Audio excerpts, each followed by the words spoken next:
Good afternoon, everyone. How are we doing? Good? Shall we just do a hip hip hooray to BICON just to get our energies up? BICON, hip hip hooray! Hip hip. Yes, thank you. I was just testing to make sure that people are still here, present in this room. As you know, my name is, or as you must have heard me say this several times today, my name is Doro D. I'm Director for Inclusive Development and Engagement at Keystone Human Services International. At Keystone, our work centers around supporting persons with disabilities, primarily those with intellectual and developmental disabilities and psychosocial disabilities, to move out of congregate care into community living. We have been doing this work for the last 50 years, and we are present in the United States, Moldova, and India. This is my first time at BICON, and I'm very excited to be here. Also privileged to be moderating this session today. I think this is perhaps the first time we have a panel on disability at BICON. So again, yay, great. This is great positive movement. Yes, we should have an applause for that. So congratulations to the organizers and also to the steering committee for having taken this significant step, and I hope that in the future BICONs we will have more persons with disabilities present, we will have more speakers with disabilities, and our work will embed disability integrally across everything that we do. We do have an excellent lineup of speakers today, who I have the absolute pleasure to introduce. Before I invite them to the stage, I did want to take a little bit of time to perhaps lay the context, because I made it slightly seem awkward if they're sitting there and I was going on taking the floor. So maybe I will introduce them once I have set the context. I had a PowerPoint presentation which I'm not using, but that will be made available to you, that has some information that could be perhaps useful for us in our work as we work on care reform. So the session today is about centering children with disabilities in care reform. I wanted to start off with a few statistics, with the caveat that there is a huge dearth of statistics when it comes to disability in general, and children with disabilities in particular. So if I would have used my PowerPoint, then the first slide would have said that a child born with a disability today is 34% more likely to be stunted, 49% more likely to never go to school, 17 times more likely to be sent to an institution away from family, and is at risk of dying 20 years earlier than their peers without disabilities. So these are the stark statistics that we are working with. And I use this data to set the context, because we have heard through the day data about adoption, for example. We have heard data around social, or have heard presentation on social protection. I'm from India, so I can tell you that if you look at adoption in 2009, from 2019 to 2022, less than 1% of in-country adoptions were actually children with disabilities. Less than 1%. In 2021 and 22, 73% of inter-country adoptions from India were children with disabilities. So and again, I'm giving you this data because it kind of feeds into what I'm going to say next. There was conversation around social protection. Less than 1/3 of persons with disabilities, and here we do not have disaggregated data on children, but if we talk about persons with disabilities in general, less than 1/3 of persons with disabilities, with severe disabilities as they're called, or those with high support needs, have access to social protection.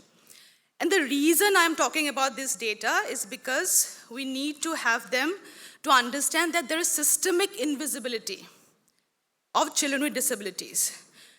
From whatever little data we have, even though it's not comparable, it's not reliable, it's probably very old across many countries, we know that children with disabilities have been historically invisible in care reform and child protection. And how do we know that? We know this because, if children are unseen in data, they're unseen in real life, so that speaks for itself.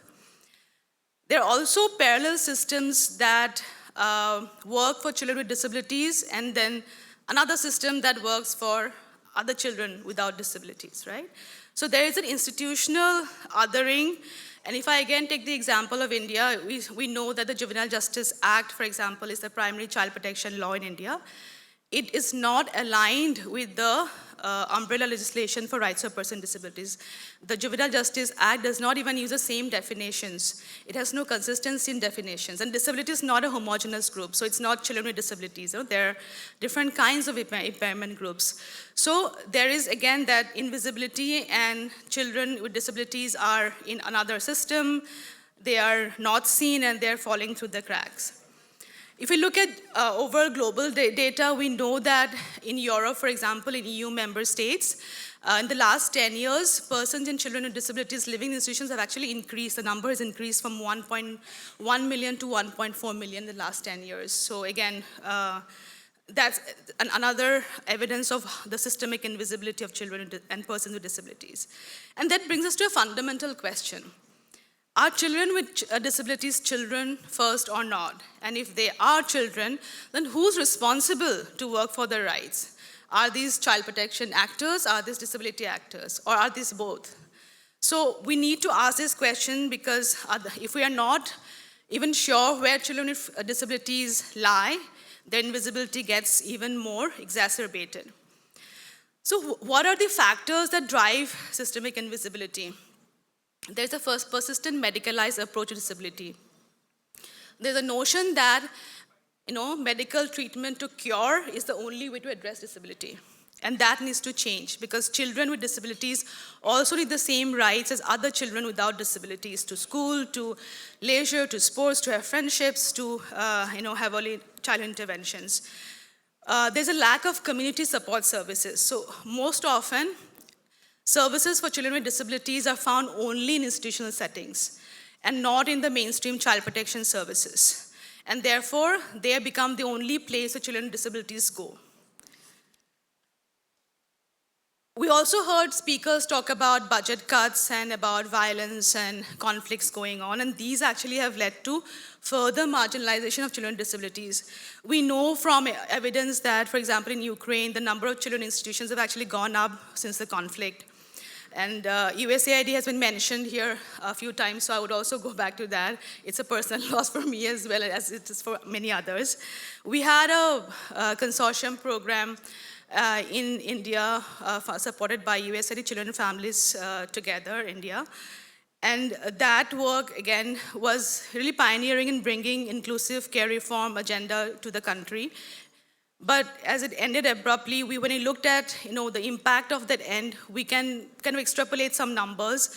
Our direct interventions, for example, through the USAID-supported project in Jharkhand, would have probably impacted around 45,000 children, of which, if we take 10% as the global estimate of children with disabilities, 4,500 maybe would have been children with disabilities. So we can look at the number, and this number becomes even bigger when you look at Jharkhand in entirety in the country again. So when there are funding cuts, when there's a crisis, what is it that gets deprioritized? Who are the children who get, pushed the last? It could be n number of marginalized children with different kinds of intersectionality, disability being one of them. So we, I think, need to also understand that the level of marginalization that we face.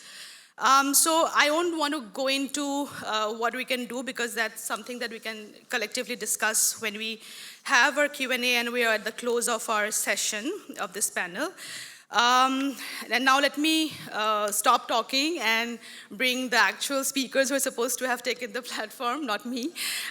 We unfortunately don't have Mr. Wang Shu Wu, who's from Taiwan and a person with psychosocial disability. He's unable to join us in person, but I think we have his PowerPoint, which we can share with everybody later. Now I have the absolute pleasure of inviting to the stage Mohammad Shakil Ahmed. Shakil, if you're here, please do come on stage. Shakil is a marketing graduate and is currently pursuing a master's degree in marketing from Rajshahi University.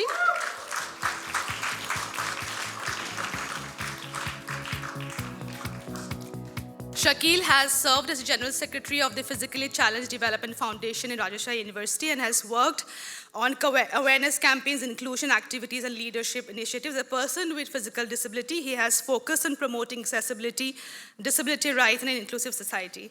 Thank you, Shakil, for joining us today. We also have with us Mr. Sachin Kumar, who has been on the stage several times, so I don't know if I should introduce you or not, but I still go ahead. Sachin is the lead for Open Homes for Children in India. He brings 20 years of experience in the development sector with a dedicated focus on child protection and care reform. He has led strategic initiatives, provided technical leadership, and built strong collaboration with government, civil society, and international partners across South Asia and Africa. Welcome, Sachin, back on the stage.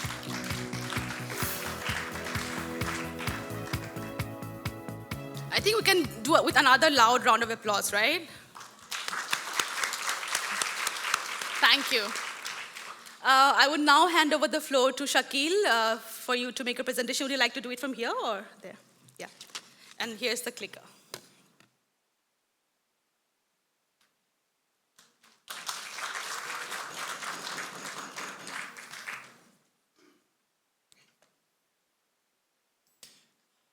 Thank you, and good afternoon. Assalamu alaikum. And I have a habit to read news through online platform. And a few months ago, I have doing the same thing. And as you can see on the screen, I got this. I saw this news, and it was so hurtful for me because last 5 years in Bangladesh, there was like more than 150 families wiped out. So in that case, no one was alive. But what happens, because accidents have several consequences. A child can being separated from his parents because of the accident, and parents also lost their child because of accident. That's the simple thing. But because of accident, a normal person can become disabled. So later on, I tried to find out the causes that actually behind of this separation. There are just few, but there's more. And one of them is accident, abandonment, then imprisonment, disability, mental illness, and poverty, war, and disasters. So these are just some of the reasons.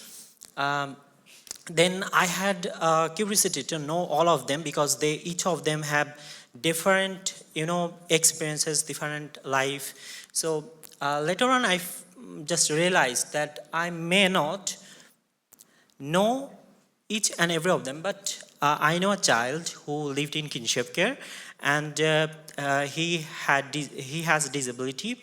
Especially, it is not visible. That's why when people get to know about his disability, he is treated differently.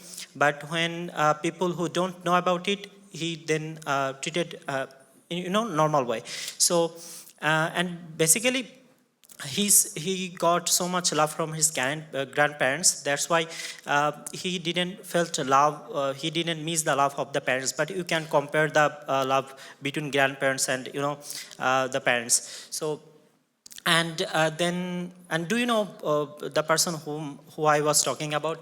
Yeah, actually, it is myself. Yeah, this is Mohammad Shakil Ahmed, and I was engaging in many organizations who work for the people with disabilities. And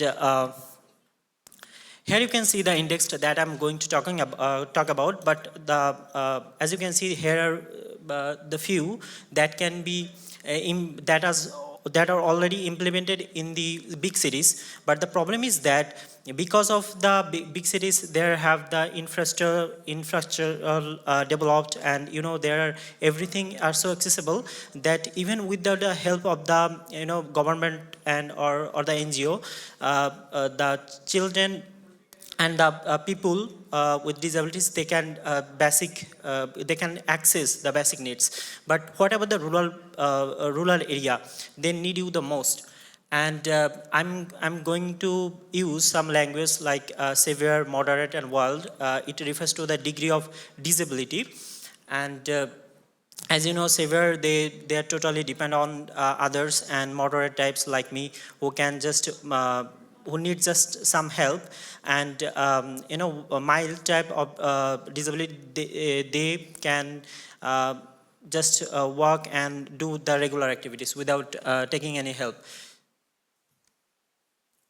So I'm going to focus on this part, the first priority, which is that focus on family-based care, because I basically got love from my grandparents. So we have to first understand that what is the reasons that a child separate from its from their family.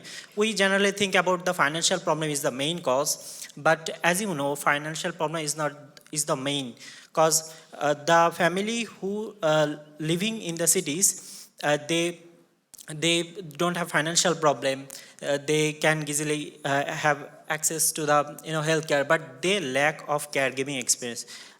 They lack the caregiving, so they need to go under the training and care experiences. So yeah. And in the rural area, the common problem is stigma and discrimination. So we have to find out what are the main causes of the separation. Then we can do plans. Then working and monitoring that are the plans are working or not. Then does it need modification, or if needs, then where? And the second priority that I want to talk about, that is subsidies based on the status of people with disabilities. Some people, they can get access through mobile apps such as Doctom and Maya, especially the moderate type and the mild type. But what about the severe? Even you are giving access to them, but they need to travel like more than like 30 or 50 kilometers to go to the city hospital. Even they go there, they don't get enough services. So we have to focus on the stages or degrees of disability, and focusing on based on them, we have to provide the subsidies. And sustainable solution, permanent treatment. Yeah, I like this part, and I always talk about this part, because if there are many people with disabilities or children with disabilities, if they go under treatment, then they will permanently be cured, and that solves their problem. They can focus on their career, they can do a lot of things. But what we do, we always think about temporary solution instead of sustainable solution. And next part is education. Yeah, you can see there I have mentioned many parts, but I want to talk about one of them, that is inclusive and flexible. The most interesting part is inclusive means including, and accessible means that they can easily reach to that destination.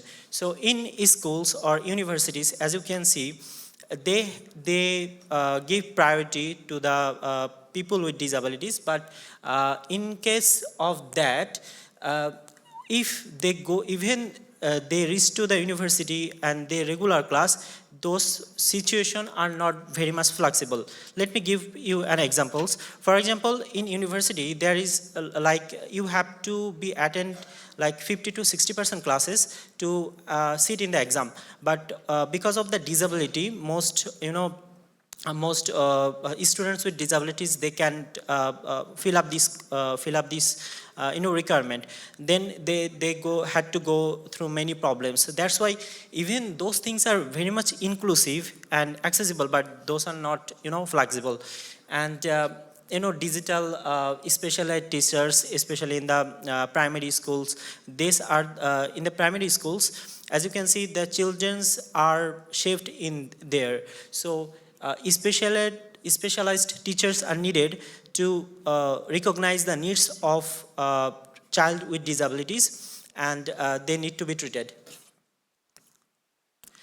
And in this part, there is community engagement. Honestly, if I'm being honest here, then if the government and all the NGOs and everyone cannot reach to each and every children with disabilities. Let's be honest here.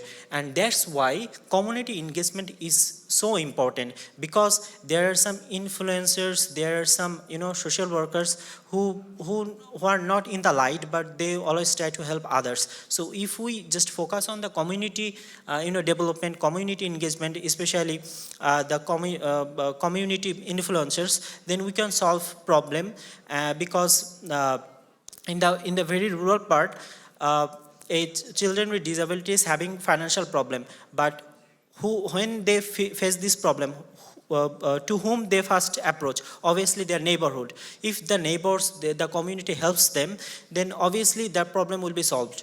So in that part, the government and NGO, they don't need to reach at that point. And there is not legal policy regarding kinship care in Bangladesh. Yeah, there's others like institution, but not this. And long-term social protection. In this part, this one is interesting, because after 18, obviously, even you are living in the kinship care or others, no one will have the will to support you, because you are 18, you are an adult, you are choosing what's best for you. But what about the financial condition? There are severe person with disabilities. They need support. Even you can help moderate type or mild type people with disabilities to be independent, but severe cannot do that. They at some point they need help from government through all their whole life. So that's the important. And spiritual development, this one I totally believe that something you need to be motivated. Actually, your neighborhood, if they motivate you, it will go after one day or 2 days. If your family motivate you, it will maximum last 1 week. But if you are being best friend of yourself, then you don't need motivation of others. You can just think about yourself. If you're being low, then after just couple of minutes ago, your inner thought will tell you, yeah, you can do that. Yeah, you are a strong man. You are doing great. So that's why I always focus the spiritual development part. And last part is that conclusion. Yeah, every steps matters. Even you are not doing, you are not being with any NGO, or if you are not being with the government, but you are just alone, but you can help yourself and help others. Just what I did. I was not a founder of anything, but I try to help myself and others. And that's why I always inspire others that just be yourself and do whatever you can.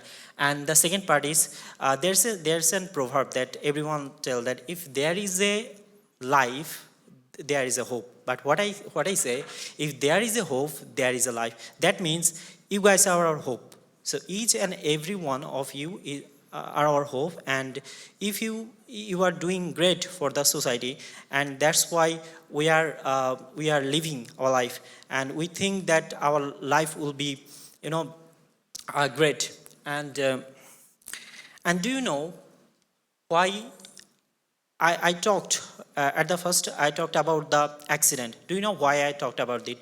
It's because the prevention part. Most of us focus on the plan, and after the cause and effect, we always focus on the effect part. But what if we just reduce the road accident even like 10 to 12%? Can you just imagine the consequences, or the effects that could bring? We wouldn't need even the help from the beginning. So yeah, and we can do this, I think. And thank you, everyone. Thank you.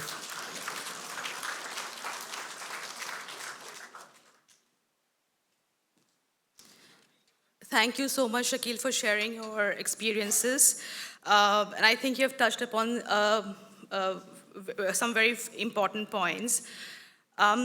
Disability, can happen at any time. It can be congenital, it can be by birth, it can be acquired. And it's also not a homogeneous group, as Shakil had shared. that understanding of disability over the years have also evolved as has on many other social movements and identities, I suppose. And please allow me a little bit of time to just help, summarize some of the things that Shakil said and also kind of put a few things in context because I think it's important.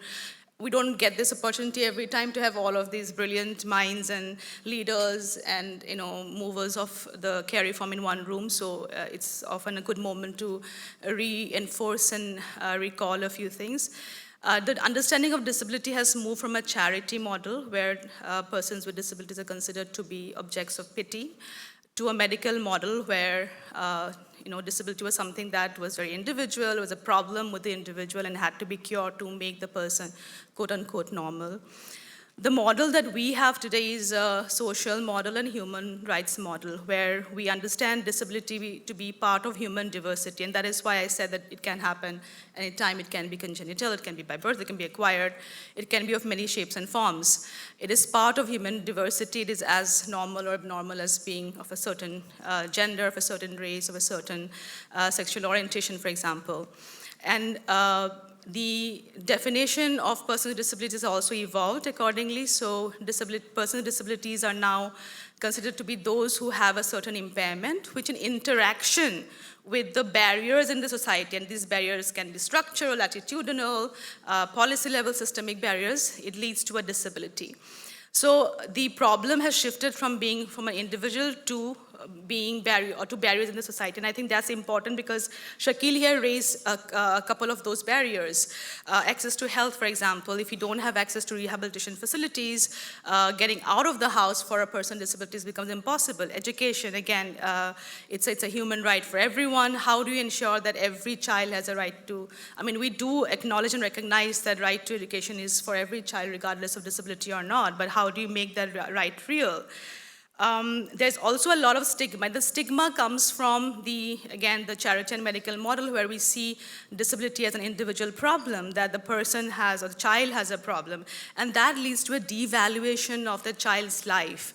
I think that also then kind of translates into the barriers that we see in policy and the systemic invisibility that I mentioned about. One thing I wanted to mention, because Shakil, you talked about social protection. Social protection from the life cycle approach, our colleague from UNICEF, Juanita, had mentioned, and I think that's very important. It has to evolve from childhood to adolescence to adulthood to senior age. It also has to include the added cost of disability. The persons with disabilities and children with disabilities and households that have disability have a very different standard of living from a family that earns the same because there are added costs of disability and that should be accounted for. There's also a concept of universal design which I would like to flag here, which is designing any service, product, scheme, policy, keeping the largest the users from a large diversity of background. So anybody, regardless of age, regardless of their education status, regardless of their disability status, can access those services. And the concept of universal design applies both to accessibility of infrastructure as well as education and other services. I think that's something that I hope when you go back, that term stays with you. I would also like to showcase the overlap of the Convention on the Rights of Persons with Disabilities. I think that's something that we have to read alongside the CRC.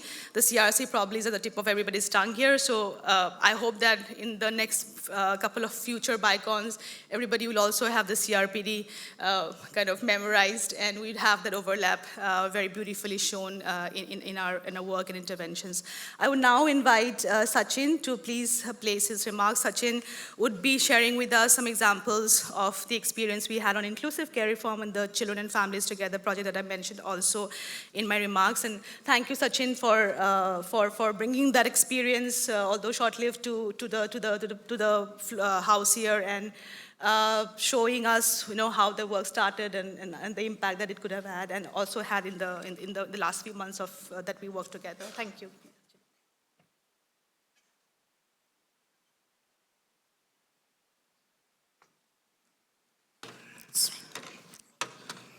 Thank you, Darodi. The only responsibility I don't have right now is to just looking at the time, because Darodi is doing for me. So, Hello everyone, once again. I hope you are not bored with me anymore. I'm actually wearing a different hat right now. Uh, just start with one thing, like, when somewhere in the middle of June, when he started talking about we have to organize Baikan, sixth Baikan in Malaysia. So one point was very clear that it has to be very inclusive. So that's why we discussed everything, and we as an organization, Hope and Homes for Children, we always believe that no child should be left behind. So we discussed that how we can include disability in the event, and that's why we are here and we are talking about. So we ensure this. I'm just starting with a point, and I'm just going to share some of the simple points which we have learned over the period while we have implemented Children and Families Together program in India, and that was inclusive care protection. And three different organizations come together: Hope and Homes for Children, Keystone, Dorothy is here, and also you can find Suvadeep from CINI. We come together and we actually designed the inclusive care protection program in care reform program in India. It's short-lived, but lot of learnings, lot of things we have learned. So that is something I'm going to present it over here. So one of the point is that it is very important to have a lens of disability when you are talking about children. And that we could find over there when we were in the community, when we were discussing with the policymakers. There was no issue of intent. Everybody wants to do a good job. There is no doubt about it. But somewhere, inability to understand and execute, that's the challenge. So that's something we have learned, and this invisibility in many contexts is a data on children with disabilities either missing, unreliable, or deeply unreported. So that was the challenge. And when you don't have data, proper data, it's very difficult to design a program. It's very difficult to develop a good policy. So that is something we have learned, and that we try to address it over there. So our approach has been how we can empower the local self-government. In India, we call it Gram Panchayat, that is the village level. It's a body which is responsible for, design the development of the village and also execute, evaluate, and everything. So how we can empower them so they can actually include the disabled children in their planning process. That was really important. Second, I think since morning we have been talking about it, and it's very sensitive, very, very important that disability should not be seen from the charity lens. That's very clear. So it is often happen through a lens of charity. We don't talk about rights. I think few of the speakers have also talked about it, and that's very important. So support to children with disability is seen as a kind of kindness, and it's not seen as a kind of responsibility of the state and the community. So this mindset shift is really important. So we can promote the dignity, and we can do the inclusion of the children. So it's a fundamental shift basically, from the sympathy to dignity, from welfare to inclusion. So in our work, we have tried that this by supporting families and community champion to see these children as not the object of pity, but also children with potential right and of the voices of them, which is matter.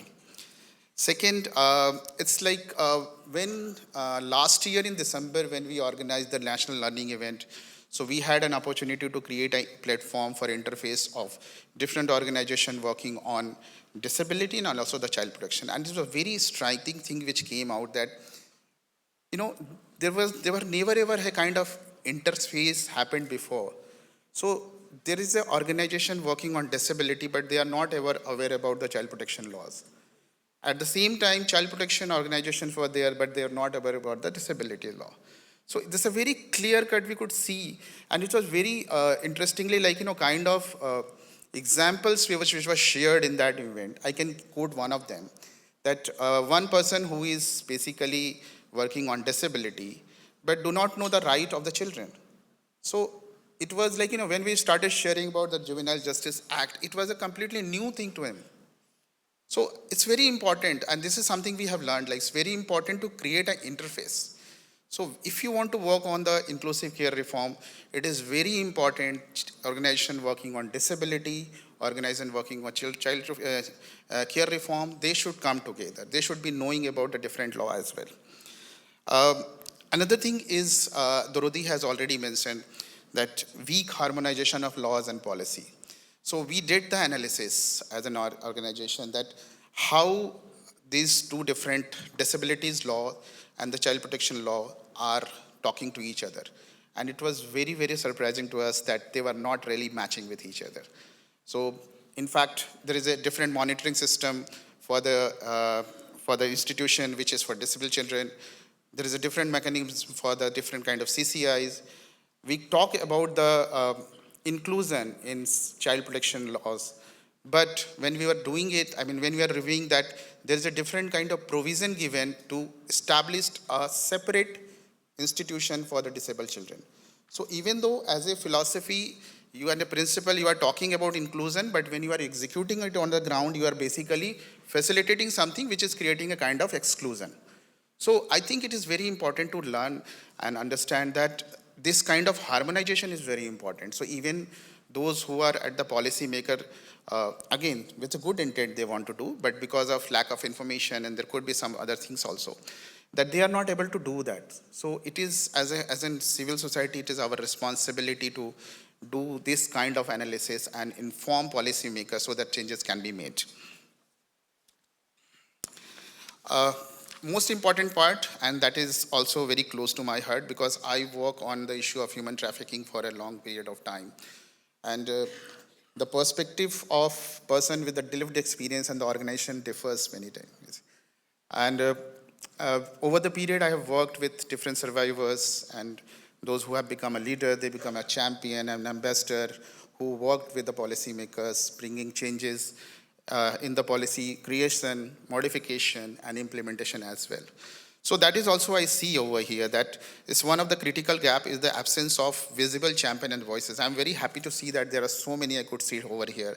And it is very, very important that their voices should be heard by the policymakers. They should be the one who will be like taking forward all initiative. I'm very sure tomorrow we are going to talk about how about some of the take way forward. So they are the one who are going to lead it.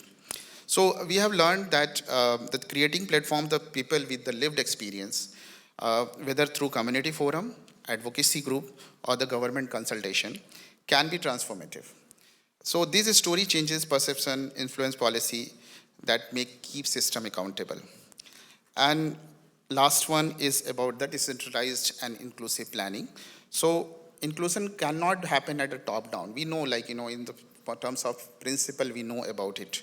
So it must start from the community. And I think one of the examples that is shared by one of the speakers that how, in Nepal, basically bottom-up planning happened and now it is being executed at a national level also. So in CRAFT, actually, we have seen how local government, when equipped and sensitized, we can make a real difference. So when Gram Panchayat Development Plan, which is the local government plan, annual plan which is developed, so it should consciously include children with the disability. It's very important. Right now, if I am looking at some of the data which is existing, that how much allocation is going out, it's completely negligible. So how the allocation can be improved, that's very important. So we start seeing, seeing the budget allocated for the accessible infrastructure, inclusive education, and caregiver support as well. So that is overall over in CAF that we have learned. So in nutshell, I just say that I'm moving forward. It is very important that the better data and the early identification is very important. Second is tailor-made services are required for the children with a disability. And it is not about equality because inclusion is not something one size fits all. Children with disability require some more support. So that's very important. It's a very strongly collaboration between disability and the child protection organization. They have to come together informally, formally, and work together. Harmonization of law and policy, which I have already spoke about. So at the policy level, that is very important. Champions should come forward. They should take lead. CSOs should have their role to support them, facilitate the process. And finally, the decentralized planning. It's not top-down, but it's bottom-up. So in closing, inclusion is not about doing something extra for the children with a disability, but it's about doing the right thing for the children. That's very important. And when a child with a disability is supported to grow, learn and thrive in a family and a community environment, strengthen the entire system of care and support. So at a Hope and Homes for Children, through the CRAFT program, this is what we have learned, that inclusion is not a distant dream. It's entirely achievable, and when system, communities, and families are coming together with the commitment and the passion. Thank you.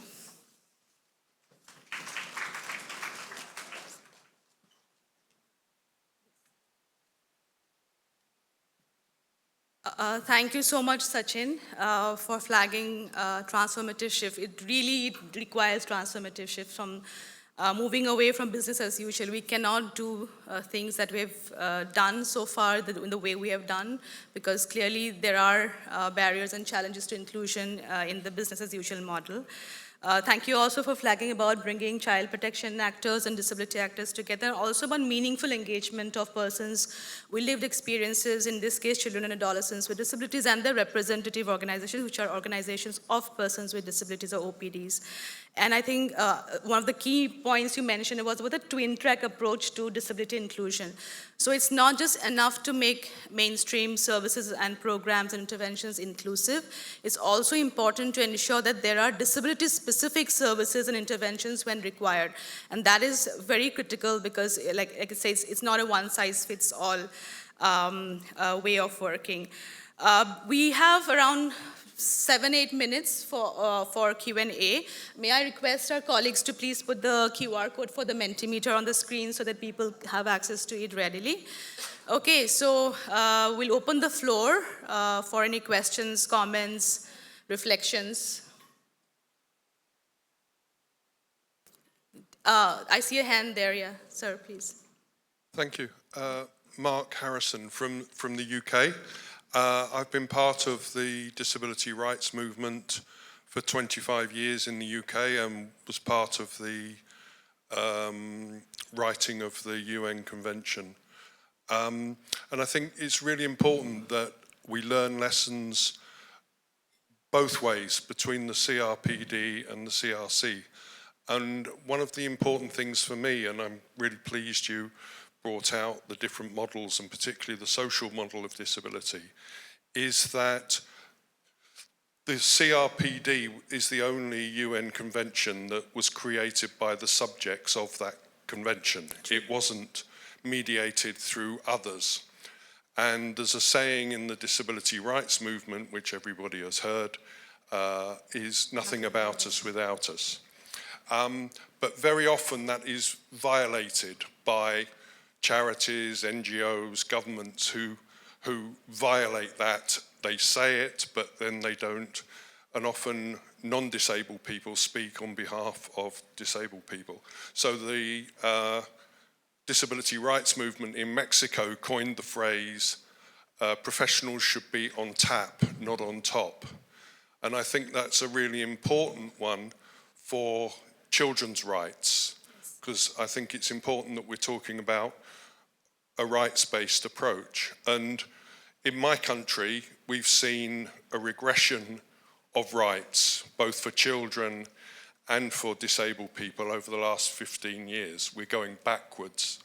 And the government, the CRPD committee has had to write to our government 3 times this year expressing extreme concern about policy. So it's not rosy by any means in our country. So, but I think that the important thing is we have to promote approaches that increase not just voice, but also agency, yes, so that disabled children, non-disabled children, not only have their voice, and it's good that the voice is beginning to come through here, but also agency.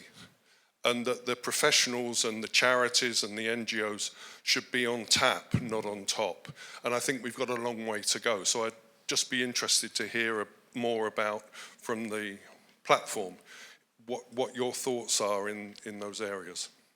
Thank you so much, sir, for raising that and meaningful engagement of organizations of persons with disabilities. And I go back to the last session where Rishad talked about from the beginning, from project design. So it can't be tokenistic, can't be at the end, or it can't be just for implementation. It has to be by design across everything that we do.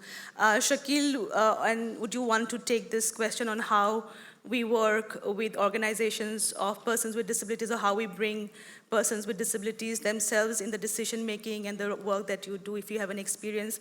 And Sachin, if I can request you to talk about the stakeholder engagement mechanism that the CAFT had.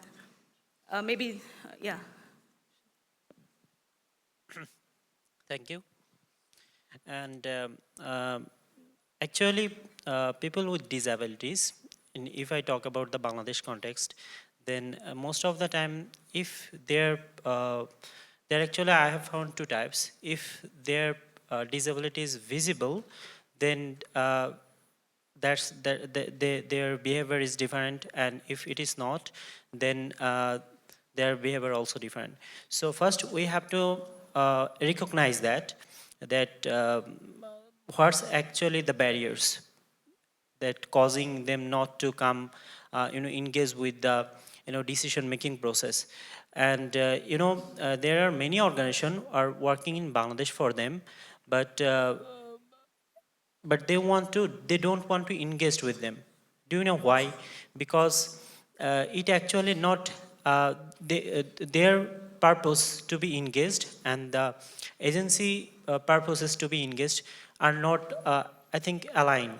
So that's why I think first we need to understand the person with disabilities, especially the core ones.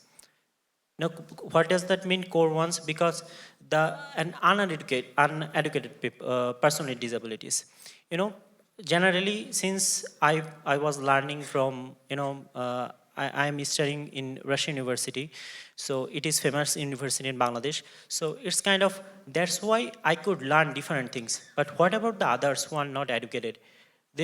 If I just look at back my 10 years ago, I didn't know there are many amazing organizations who are working for me, and there were disability related act, and there was act for protecting us, and I didn't know many things. But when I was just come in university, I engaged with many people, many organizations, then I get to know. So that's why I think we should first engage with them more and encourage them to be in the decision making process. And it should not be from one side. Like both sides should work together to make it happen. Thank you. Sachin? That's fine. So I just quote one of the point that when we started Children and Family Together program in India, so that point of time, we had one point clear in our mind that this is not the agency, Hope and Homes or Keystone and CINI, they are the one going to decide the strategy for implementation. So it is very important that those who have the lived experience, they should be part of the process. So we established two different level of groups. One was national level reference group. So it had different organizations, technical group members, also academician, and most important, the care levers, they were part of that. So when we are designing the strategy for implementation, so that their voices should be coming forward very clearly. It's not the domination of the organization.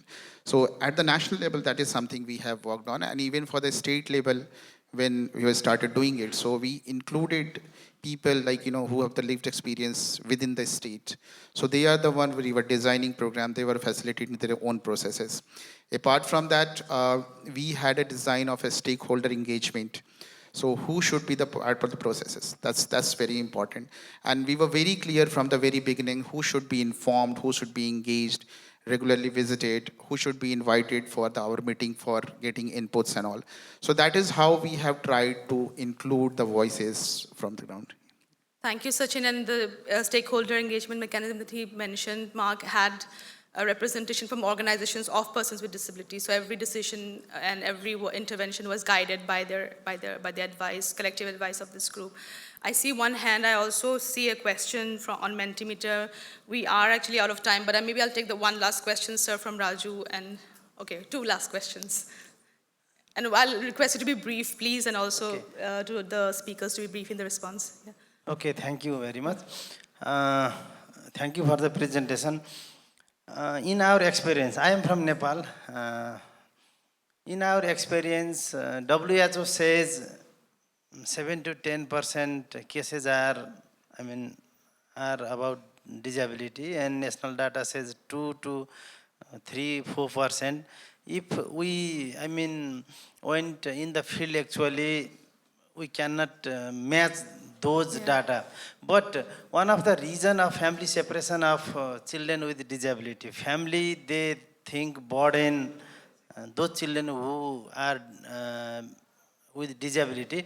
So in this case, how can we make, those data, among these data, WHO, local or national government, so this is one of the challenge for us. And another, sometimes government, they have policy for the inclusion, but at the same time, there is this different schools operated by the government, and family, they used to send their children to those schools. And in another side, government, want to reintegrate or promoting the community-based rehabilitation also. So there is, in policy, in practice, there is confusion sometimes. So how can we make these, for good practice in inclusive way? Maybe we can, through this platform, there can have national or regional advocacy or practice. So this is my query. Thank you, Rajuji. I'll take the other question as well together, and maybe we can then address. I'm happy to step in for the day. Let me share with you. In ASEAN, we try to set up the principle of equal opportunity for the disabled children to be able to access to all the right. So our principle is that we will use reverse discrimination in order to assist disabled children to be able to access and use the right as much as ordinary children. Thank you. Thank you so much. Raju, just to, we are really out of time, so I'm, maybe just quick one last question. That will be the last, I'm sorry, I have to be hard after this. In the front, please. Yeah. While you get the mic, I'll just quickly address Raju's question. Raju, the WHO now says there are 16% or 1.3 billion persons in the world have a disability. There is a standardized methodology for data collection of persons with disabilities, including children with disabilities. There is a UNICEF child functioning module, which has been used, piloted quite a lot in countries, and I think our UNICEF colleagues might be able to direct you to that. The reason we do not have comparable data is because every country, every data collection mechanism are using a medicalized model, which is not in line with the rights-based framework that we have. So unless we follow the standardized format of data collection, and unless we advocate with our governments to use the Washington model or the globally accepted model, we will not have reliable and comparable. And India has the same problem. We have our percentage is 2.21, which is obviously not correct. Sir, please, last intervention for today. Sorry to trespass into the dying seconds of the Sorry. I was a little surprised that there is apparently such disconnect between the child protection side and the disability side. And my understanding of having worked in this field in South Asia with South Asian governments and stakeholders for a very long time, disability has been always included as a cross-cutting theme. For example, SIWAC, we have 5 thematic areas, and we have disability, gender, and child participation as cross-cutting themes. And we have in our networks disability thematic groups. So I wanted to underline that there's some disconnect somewhere, but I think we need to explore and iron it out. In the CRC committee, we have 5, when we hold dialogue with the state parties, we have 11 clusters. And we have 1 cluster dedicated to children with disabilities. And we address all aspects of disability in that cluster. And that cluster is as treated as equal to all other clusters which are much bigger, larger. So out of 11, one is on disability.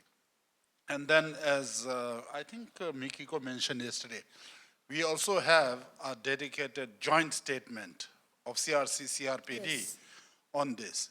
So definitely if there are gaps in terms of this disconnect between the protection networks and services and disability network services, I think we must find an interface to ensure that that is ironed out. Thank you. Thank you so much, sir. Thank you for these remarks and extremely important points. I think we have to find ways to bring it down to the intervention level.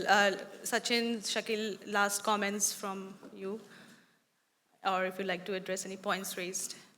Yeah, I think there are a couple of points just to respond, like, what Raju was asking, that how we can do that.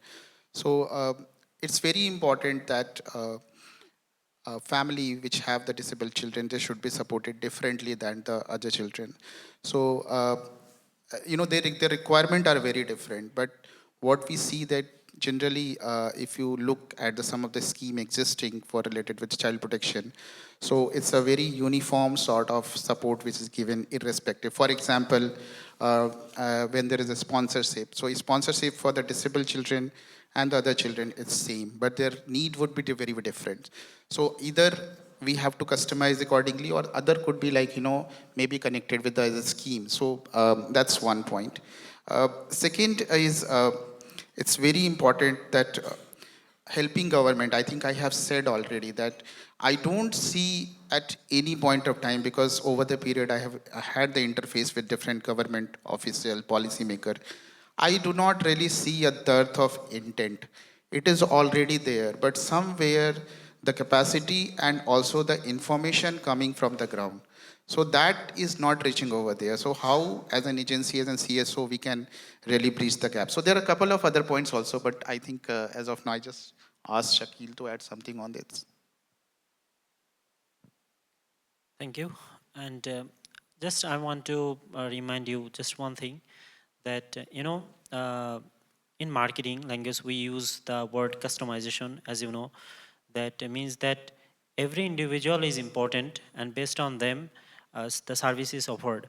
So if we in the policy and everything everywhere, we are generalizing and taking and considering every child with disabilities or individual with disabilities into one umbrella, but they are not same.